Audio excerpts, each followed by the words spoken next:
Hello everybody and welcome to another Destiny build video.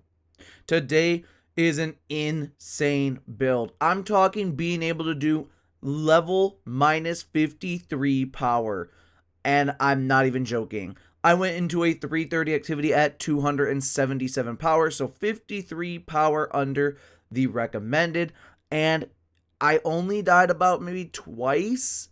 It is absolutely insane. Those two deaths were pretty much my own fault as well, and it is literally insanely strong. So this is a Stasis Titan build, and it's going to allow you to literally spawn an infinite amount of crystals with Howl of the Storm. It's going to allow you to shatter everything. It is insanely strong. It's also going to give you healing in a variety of different formats. It's going to give you tons of max frost armor. It is going to be your new favorite build. So without further ado, let me show you now how you're going to make this build and be just as strong as I am here. Starting off with our exotic is going to be the Blastwave Striders. This is going to make us gain resistance to our own explosives, but more importantly, when we defeat targets, it's going to charge up the armor. Once it's charged, when we slide, it will rocket jump us backwards and blast deadly shrapnel projectiles ahead of us, while spawning stasis crystals on impact and giving us 5 stacks of frost armor. This is going to be incredibly strong as we're going to get a ton of kills, and this is going to help us spawn even more crystals and get even more frost armor. For your stats, you're just going to want to have a 100 melee to ensure that we get back our melee, aka our Howl of the Storm, even quicker. Then you're going to also want to just have every other stat pretty evenly matched up. After melee, there's not really a stat that's going to be too important into this build. Of course, you can always have your super really high like I do. This is obviously pretty nice because obviously that means we're going to get back Glacial Quake a lot quicker. Class is also pretty nice just so we get a nice little barricade. Even grenade is nice so we can throw more glacial grenades. Weapons is of course very, very good so we get bonus damage, reload, and handling. And health obviously is nice so when we pick up an orb or something, we will get some health back. So it is really, really, really up to you on what you want here for your stats outside of melee. Melee being at a 100 or at least as close as you can get is going to be the most important. And then obviously everything else other than that is really up to your preference and your playstyle. Now for weapons, you can literally use whatever you would like. There is nothing required for this build, so you can use anything, whether it was Sweet Business to something like Tommy's Matchbook. That's really up to you. But there is a few recommendations I would suggest, starting with one like Seraphine Haze. Now it doesn't have to be Seraphine Haze, but this is going to be my example gun. It's going to be perks like Rhyme Stealer and other ones such as Headstone and Crystalline Corpse Bloom. Any Rhyme Stealer gun is going to give you frost armor when you shatter a crystal or a frozen target with it. And obviously Headstone and Crystalline Corpse Bloom is going to spawn stasis crystals for you on kills. That is why those are some really, really good perks to synergize with this build. Obviously you can find those on stasis legendary weapons. Another great choice is going to be other elemental weapons such as the Recluse that can do things like destabilizing rounds, which will make enemies volatile. It will also be really, really good if you have repulsor brace on it. So that way, when you defeat those volatile enemies, you will even get a Void Overshield. This is really, really good because not only are you going to get Void Overshield and Frost Armor together, but you'll also be going crazy with Volatile. It is incredibly strong. Now, yet again, there is nothing required for this build. The weapons you choose, though, is going to obviously help the build out, but there is nothing you literally have to use to make this build as good as you see. As I literally ran double SMGs when I ran a nearly minus 60 power level solo op. So as you can see, weapons are not everything for this build. Now there is a recommendation for an exotic I would give, and that's going to be Alethinum, which I think I horribly pronounced. But regardless, this is a great one only because the actual little things you pick up, whatever you'd like to call them, the vestiges, will actually give you 10% to your exotic armor, your blast weaves counter. So picking those up are going to count almost like you're taking out an enemy, like you're killing an enemy. You will make progress closer to your blast weave just by picking up an Alethinum vestige. Up next is going to, of course, be our subclass, starting with Glacial Quake. Obviously, we only have one super option. It's also a very good one, so we'll stick with it, not that we have a choice.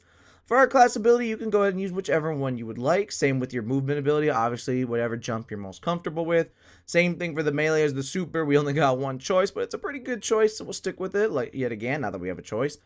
And for our grenade, we're going to use Glacier Grenade since we want to shatter a ton of crystals. This will obviously generate a bunch for us to go ahead and shatter. For our aspects, we're going to use Tectonic Harvest and Howl of the Storm. Howl of the Storm is going to spawn a bunch of crystals by sliding and activating our charged melee ability, which will send crystals forward, freeze enemies in the path. It is a pretty nice thing. It's also going to give us an additional melee charge, which is pretty nice. And Tectonic Harvest is going to be our main way of getting Stasis shards, which is going to be giving us Frost Armor when Tectonic Harvest is equipped, which it is. Now for our fragments, we're going to start with Whisper of Rime. This is going to increase our Frost Armor duration to 13 seconds and give it a maximum stat count of 8 from 5. Then we're going to use Whisper of Fissures. This is going to increase the damage and size of the burst of Stasis targets or Stasis crystals when you shatter them, which is going to be really, really nice. Then we're going to use Whisper of Hunger so that we get increased melee energy from every Stasis shard. This is obviously going to be very, very key for this build, as this one is going to be refunding us our melee at an insane amount. And last but not least, we're going to use Whisper of Conduction, so that was when we generate like 800 Stasis shards, they will track to us rather than us having to run around and pick them up. Next, we have our armor mods, which is going to consist here on our helmet of a Void Siphon, or whatever element of the main weapon you're using. Since I use the Recluse, which is Void, I threw on a Void Siphon. If you're using Stasis weapons, obviously you can throw on a Harmonic Siphon instead, but it's going to depend on what element you're using. And then for the next two, you can kind of put on whatever you would like. I like Super Font and I like Powerful Friends, but you can swap this to obviously Heavy Ammo Finder or anything else. On the gauntlets, we're going to put a Heavy Handed so that our powered melee final blows will create an orb of power. This will count when we spawn our crystals and then shatter it. And then we also will put on a melee font and a melee kickstart. Both are going to help us refund with armor charges our melee ability. Then up next, for your chest armor, you're just going to want to put on the resistance mods that match the activity that you're doing. In my activity I was doing, I had a ton of solar damage. Matter of fact, I had an increase in solar damage intake, so I threw on 3 solar resistances so that I can negate that. For your boots, you're going to want an elemental charge. Since we're going to be picking up literally a ton of Stasis shards, this is going to be a great thing, so that way you can go and pick up all of them, and you'll get some armor charges, which will feed into everything else that I've shown so far with surges and armor charges in general, but it will also give us our weapon surge. So you're going to want a weapon surge, which will give you around a 10% increase to your damage from any weapon of the magic element. Now, obviously, whatever is the main element weapon you're using, that's the element that you're going to want to put on. And after that, we're going to put a Better Already, so that when we pick up an orb, it's going to start healing us, so we can get a little bit of health back. And on our Titan mark, we're going to have a Reaper so that we guaranteed spawn an orb on our next weapon kill after using our class ability. And then a Time Dilation so that our decaying armor charge has a little longer time. And Outreach so that when we use our class ability, we get a little bit back on our melee cooldown, since our melee is basically what our entire build is built around. Now for this build, we got some artifact mods that are going to enhance it just a nice little bit, starting with one with Frost. So this is going to be while Frost Armor is active, Stasis weapons will gain increased reload speed and stability. Obviously, this is if you are using a Stasis weapon. Next, we're going to have Frost Renewal, which is going to be while you have Frost Armor, taking critical damage will release a burst nearby that will freeze all nearby enemies and grant you and nearby allies Frost Armor, which is really, really nice. We're going to pair that with Elemental Benevolence and Fever and Chill, which Elemental Benevolence is going to give us class ability energy when we give elemental buffs to our allies, which we will through Frost Renewal. And Fever and Chill is going to give us Frost Armor on rapid precision hits with Stasis weapons. So if you're using a Stasis weapon, then this is the one you're going to want on. If you're using solar weapons, though, you will get Radiant. Then we're going to want to pair it with Refresh Threads and Elemental Coalescence.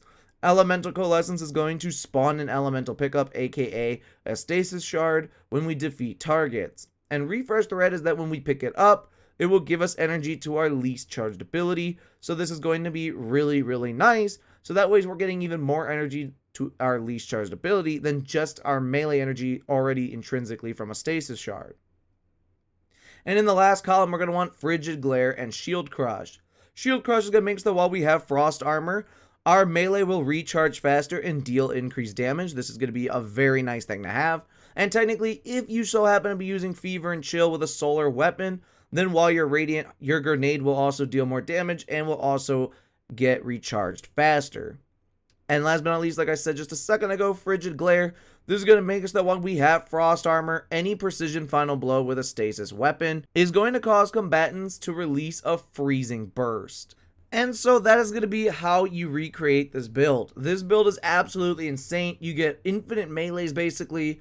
It is very powerful. You have infinite frost armor, infinite armor charges, which means surges, fawns. It is literally insane. It's crazy.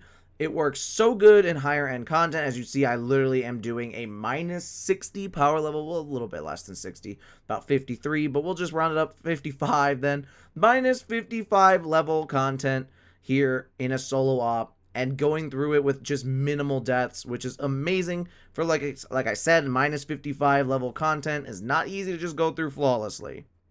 So with that being said, though, that is how you create this amazing Stasis Titan build. It's going to get you through the hardest activities. It is actually just extremely fun to use because it's a bunch of crystal spam, and in my opinion, Stasis is the best subclass in the game. It's just a lot of fun to use.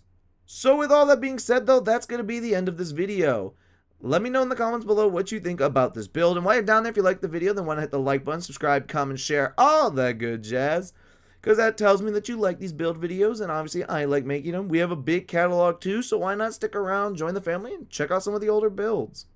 With all that, though, I hope you have a wonderful rest of your day, and as always, I will see you around the tower.